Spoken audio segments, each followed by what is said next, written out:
Hello दोस्तों, तो हम देखेंगे उत्तराखंड जी के। ठीक है ना। तो चलिए स्टार्ट करते हैं। तो हमारा जो पहला प्रश्न है वो है, जागेश्वर मंदिर स्थित है। तो देखो, जो जागेश्वर मंदिर है ना, जागेश्वर मंदिर, ये जागेश्वर धाम कह लो आप। ठीक है ना। वो है आपका किधर, वो है आपका अल्मोड़ा में। ठीक है ना। अल्मोड़ा ज़िले में स्थित है ये।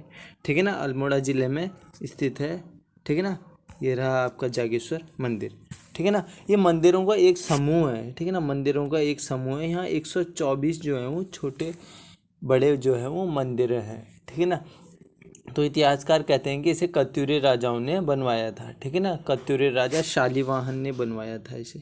ठीक है ना। कत्यूरी राजा शालिवाहन, ठीक है ना, शालिवाहन ने इसे बनवाया था। ठीक है ना। चलिए, अब देखो इस नदी के, ये जो जागेश्वर मंदिर है इसके साइड से जो नदी बहती है, मतलब बिल्कुल बगल से जो नदी बहती है वो बहती है आपकी जटा गंगा नदी। कौन सी? जटा गंगा नदी बहती है इसके बगल से, जटा गंगा नदी। ठीक है ना। जागेश्वर धाम के बगल से। ठीक है ना। तो देखो, ये जो केदारनाथ शैली में से निर्मित है ये मंदिर। ठीक है ना। अब देखो, बात आई है अल्मोड़ा की। तो अल्मोड़ा में और क्या क्या है जो आपको पता होना चाहिए। ठीक है ना। जैसे गणनाथ का मंदिर, गणनाथ की गुफा कहाँ है? वो अल्मोड़ा में है। ठीक है ना। गणनाथ गुफा, ठीक है ना, अल्मोड़ा में। यहाँ पे शिव मंदिर है। ठीक है ना। चितई गोलू देवता का मंदिर किधर है? अल्मोड़ा में है। ठीक है ना। और अल्मोड़ा में है खगमरा किला, खगमरा किला। ठीक है ना। खगमरा किला और लाल मंडी किला। ठीक है ना। और है आपका लाल मंडी किला। ठीक है ना। और मल्ला महल भी इधर ही है। नेथड़ा किला भी यहीं है। ठीक है ना। और क्या है, अल्मोड़ा डिस्ट्रिक्ट में आता है आपका रानीखेत। ठीक है ना। और रानीखेत में क्या है? कुमाऊं रेजिमेंट का मुख्यालय है। ठीक है ना। और अल्मोड़ा में ही है कटारमल सूर्य मंदिर। ठीक है ना, जो कि उत्तराखंड की ही शैली से निर्मित है। राजा कटारमल ने इसे बनवाया था। ठीक है ना। और अल्मोड़ा में ही है, अल्मोड़ा ज़िले में ही है आपका क्या? द्वाराहाट मंदिर समूह। यहाँ पे 30 मंदिरों का समूह है। ठीक है ना। द्वाराहाट मंदिर समूह का है, वो भी अल्मोड़ा में ही है। अब यहाँ पे ताड़ी खेत भी है। ठीक है ना। ताड़ी खेत में क्या है? गांधी कुटी है। ठीक है ना। गांधी कुटी है। ठीक है ना। सोमेश्वर भी कहाँ है? अल्मोड़ा में ही है। ठीक है ना।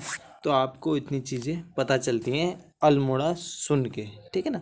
तो चलिए अब बढ़ते हैं हम हमारे दूसरे प्रश्न की ओर। हमारा जो दूसरा प्रश्न है वो है, जिज्ञासा शब्द से बनने वाले विशेषण हैं। ठीक है ना। तो देखो, जिज्ञासा शब्द से जो विशेषण बनते हैं, ठीक है ना, मैं इसमें जीके और हिंदी दोनों डिस्कस करूँगा। ठीक है ना। तो देखो, जिज्ञासा शब्द से बनने वाला विशेषण है। तो देखो, जो विशेषण होता क्या है? जो ना संज्ञा की विशेषता बताता है उसे हम क्या देते हैं? विशेषण। ठीक है ना। पहले तो आप जान लो विशेषण होता क्या है। ठीक है ना। विशेषण होता क्या है? ठीक है ना। तो देखो, ये विशेषण है। ठीक है ना। लिखा विशेषण। अभी संज्ञा की विशेषता बताने वाला क्या होता है? वो होता है आपका विशेषण। जैसे मैंने लिख दिया नीलकमल, जैसे मैंने लिख दिया क्या? नीलकमल, नीलकमल। तो यहाँ पे ये जो नील है ना, ये क्या विशेषता बता रहा है भैया? कमल की। तो क्या हो जाएगा? ये विशेषण हो जाएगा। ठीक है ना। तो जैसे इसका जो सही आंसर है ना, वो होगा आपका जिज्ञासा का क्या होगा? जिज्ञासु होगा। जिज्ञासा का क्या होगा? जिज्ञासु। ठीक है ना। अब जिज्ञासु का अर्थ होता क्या है? ठीक है ना। आपको जिज्ञासा का अर्थ चलो पहले पर्यायवाची बता देता हूँ। तो पर्यायवाची होते हैं, ठीक है ना, इसके होते हैं आपके आतुर। जब आप कहते नहीं, आप बहुत आतुर हो रहे हो, आप बहुत उत्सुक हो रहे हो। ठीक है ना। उत्सुक हो रहे हो, आप बहुत प्रवण हो रहे हो। ठीक है ना। अब जिज्ञासा का जो अर्थ होता है वो होता है आपका, ठीक है ना, मतलब आपकी जानने की इच्छा। ठीक है ना। आपकी कितनी, आप जो जिस चीज़ को जानने की आप इच्छा रखते हैं, तो मतलब आप क्या हो? आप जिज्ञासा व्यक्ति हो। ठीक है ना। समझ गए आप? चलिए, इसका जो सही आंसर है वो है ऑप्शन डी, जिज्ञासु। अब बढ़े हमारे अगले प्रश्न की ओर। हमारा जो अगला प्रश्न है वो, निम्न में अलकापुरी प्राचीन नाम है। तो देखो, जो अलकापुरी है वो प्राचीन नाम है चमोली का। ठीक है ना। किसका? चमोली का। चमोली कर देंगे इसमें। ठीक है ना। बिल्कुल सही आंसर हो जाएगा हमारा। ठीक है ना। ये रहा चमोली। अब चमोली को चांदपुर गढ़ी भी कहते हैं। क्या कहते थे? चांदपुर गढ़ी, चांदपुर गढ़ी। ठीक है ना। चांदपुर गढ़ी। ठीक है ना। चांदपुर गढ़ी भी कहते थे। ठीक है ना। और अब आपको क्या याद रखना है? अभी नाम की बारी आई है। तो कुमाऊं को क्या कहते थे? कुमाऊं को हम कहते थे मानस खंड। ठीक है ना, मानस खंड कह लो या कुर्मांचल, ठीक है ना। और गढ़वाल को क्या कहते थे, गढ़वाल को हम केदारखंड या बद्री का आश्रम, ठीक है ना, ठीक है, समझ गए। और हरिद्वार को क्या कहते हैं, हरिद्वार को मायावती तीर्थ नगरी, गंगाधर शिव की राजधानी, ये कह लो। और देहरादून को द्रोण घाटी। और पिथौरागढ़ को कहते हैं भैया सोर क्षेत्र, ठीक है ना। पिथौरागढ़ को क्या कहते हैं, सोर क्षेत्र, ठीक है ना। गैणसैण को चंद्रनगर, ठीक है। ये सभी आपको याद रखने हैं। तो चलिए आप बढ़ते हैं हमारे अगले प्रश्न की ओर। निम्नलिखित में से चंद्रमा का पर्यायवाची नहीं है पूछा है, इसको ध्यान से पढ़ेंगे। तो देखो, जो चंद्रमा का पर्यायवाची होता है वो होता है आपका चंद्र, इंदु, चांद, चंदा, शशि, हेमंत, राकेश, रजनीश, हिमांशु, मयंक, विधु, सुधाकर, शशांक, ये सभी क्या हैं, ये हैं भैया इसके पर्यायवाची। इंदु होता है, शशांक होता है, रजनीश होता है, ठीक है ना।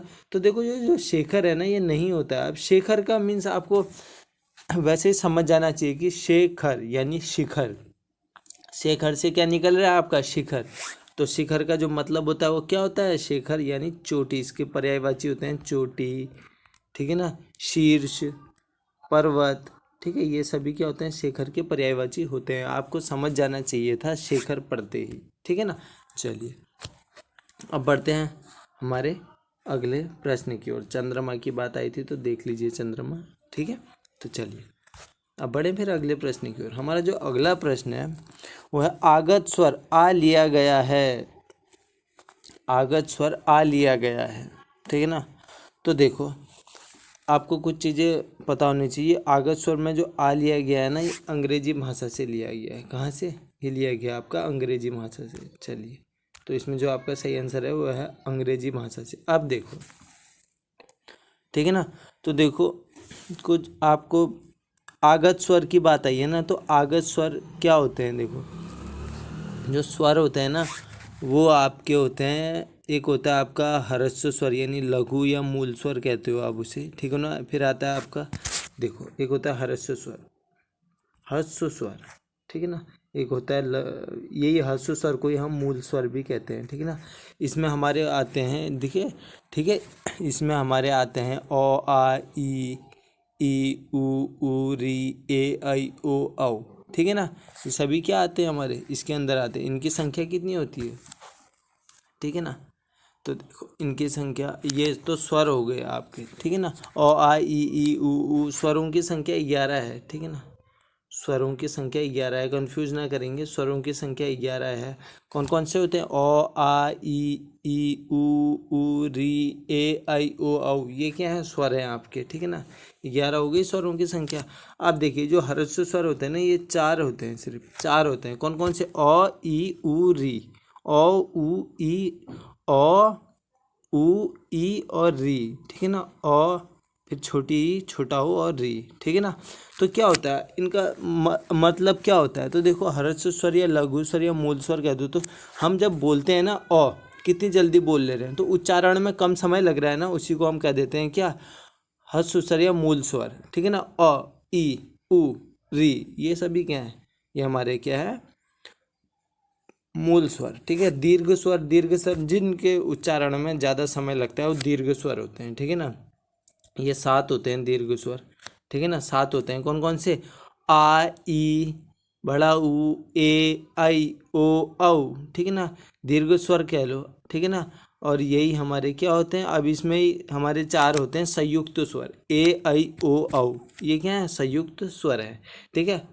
चलो इसको मैं आपको लिख के बता दूं, ये ज़्यादा सही रहेगा क्या। देखो संयुक्त स्वर होते हैं आपके ए ऐ, ठीक है, ए ऐ ओ और औ, ठीक है ना। औ ये क्या है हमारे, ये हमारे हैं संयुक्त स्वर, क्या है ये, संयुक्त स्वर, ठीक है।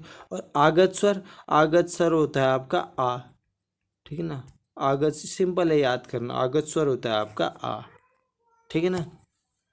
चलिए समझ गए आप। चलिए अब बढ़ते हैं हम अगले प्रश्न की ओर, ठीक है ना। अब बढ़ते हैं हम अगले प्रश्न की ओर, ठीक है ना। स्वर तो आपके 11 होते हैं और व्यंजन कितने होते हैं, व्यंजन होते हैं 41, दोनों को जोड़ के हमारे होते हैं ये 52, ठीक है ना। चलिए समझ गए आप। चलो, उत्तराखंड के प्रथम एडवोकेट जनरल थे। तो देखो उत्तराखंड के प्रथम एडवोकेट जनरल जो थे, एडवोकेट जनरल कहने का क्या मतलब है, यहाँ पे जो तात्पर्य है वो पूछ रहा है महाधिवक्ता। कौन थे प्रथम महाधिवक्ता? वक्ता, ठीक है, महाधिवक्ता। उसने इंग्लिश में लिखा है तो कंफ्यूज ना करें, ठीक है ना। महाधिवक्ता को क्या कहते हैं? एडवोकेट जनरल, ठीक है। तो वो थे हमारे कौन? मेहरबान सिंह नेगी, ठीक है। कौन थे? मेहरबान सिंह नेगी। हमारा ऑप्शन ए बिल्कुल सही हो जाएगा। तो ये हैं आपके ठीक है ना। तो मेहरबान सिंह नेगी थे, ठीक है ना, मेहरबान सिंह नेगी, ठीक है ना। अब देखो आपकी बात आई है प्रथम की, तो प्रथम से आपको क्या क्या याद रखना है? पहले राज्यपाल कौन थे? सुरजीत सिंह बरनाला, ठीक है ना। और महिला राज्यपाल कौन थे पहले? वो थे मार्गरेट अल्वा, ठीक है। प्रथम मुख्यमंत्री कौन रहे? वो रहे नित्यानंद स्वामी, ठीक है। और पहले पुलिस महानिर्देशक वो थे अशोककांत शरण जी, ठीक है ना।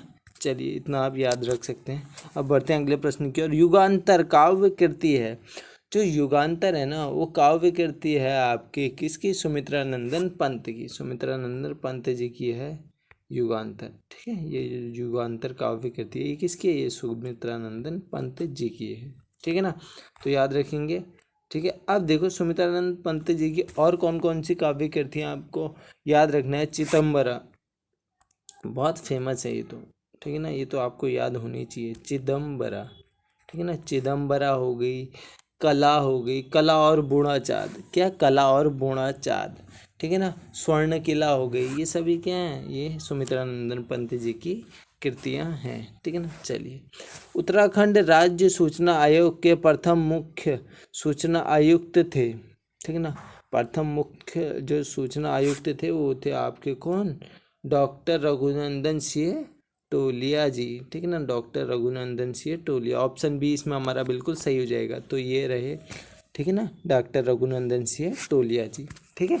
तो चलिए, उत्तराखंड राज्य सूचना आयोग के प्रथम मुख्य आयुक्त ये तो यही थे, ठीक है ना। चलो, उत्तराखंड में रैणी गांव जाना जाता है। तो देखो जो उत्तराखंड में रैणी गांव जाना जाता है ना, वो जाना जाता है किसके लिए? चिपको आंदोलन के लिए, ठीक है ना। किसके लिए जाना जाता है? चिपको आंदोलन के लिए, ठीक है ना। किसके लिए जाना जाता है? वो जाना जाता है आपका चिपको आंदोलन के लिए, ठीक है ना। तो देखो क्या हुआ था ना, इसकी शुरुआत रैणी गांव गोपेश्वर से हुई थी, ठीक है ना। रैणी गांव गोपेश्वर चमेली से 1973 में, ठीक है ना, 1973 में इसकी शुरुआत हुई थी। गौरा देवी 27 महिलाओं के साथ क्या पेड़ से चिपक गई थी, ठीक है ना। और इसकी जो शुरुआत का श्रेय जाता है वो जाता है सुंदरलाल बहुगुणा और चंडी प्रसाद भट्ट को, ठीक है ना, चंडी प्रसाद भट्ट को, ठीक है ना।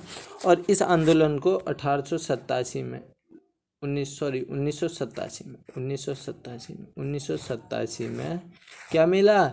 सम्यक जीविका पुरस्कार मिला था, ठीक है ना। तो चलिए अब बढ़ते हैं हमारे लास्ट प्रश्न की ओर। नचिकेता ताल उत्तराखंड के किस जिले में है? तो देखो जो नचिकेता ताल है ना वो है आपका किधर? उत्तरकाशी जिले में, ठीक है ना। किधर है? उत्तरकाशी जिले में है आपका क्या? नचिकेता ताल, ये है आपका नचिकेता ताल, ठीक है ना। अब देखो बात आई है उत्तरकाशी की, तो उत्तरकाशी में और कौन कौन से ताल हैं, ठीक है ना। तो उत्तरकाशी में एक है डोंडी ताल, डोंडी ताल, वो भी कहाँ है? वो भी उत्तरकाशी में ही है, ठीक है ना।